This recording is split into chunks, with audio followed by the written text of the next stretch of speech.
coast would be done so by ignoring the facts as well as the clear will of the people. The facts. In 2018, the ecological disaster that crushed southwest Florida with devastating red tide killed over 900 sea turtles, over 500 manatees, multiple whale sharks, dozens of dolphins and marine birds, and millions of fish and crabs. And these are just the animals that we know of. Hotels were operating at less than 20% occupancy, our economy lost millions, and small family businesses that had been operating for generations went out of business. After all of this loss, it was the taxpayers, the everyday people of Florida that bailed out our state, as our tax money was used to supplement the economy instead of being used to fully fund programs such as Florida Forever, as voters overwhelmingly asked for at the polls.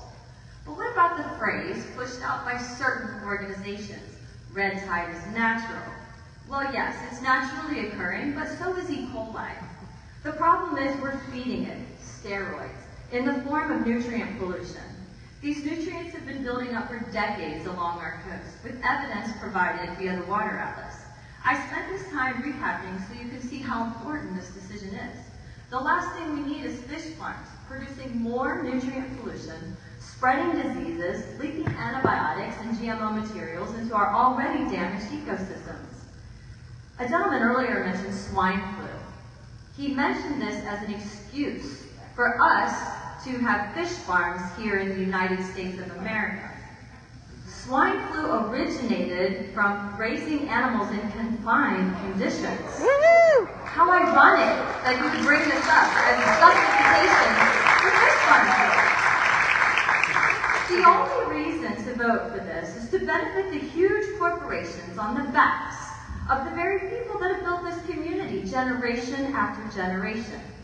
Up to the point I got up here, 30 people have spoken against this, with 6 speaking for this.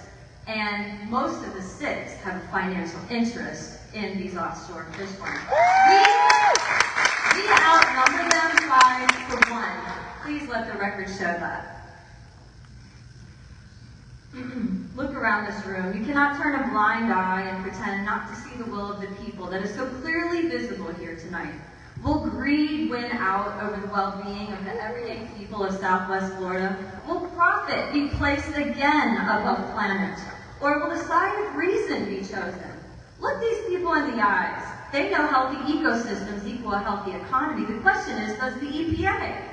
As a member of this community, in unity with almost a dozen environmental organizations here tonight, I am asking that offshore fish farms be voted down and the application be denied.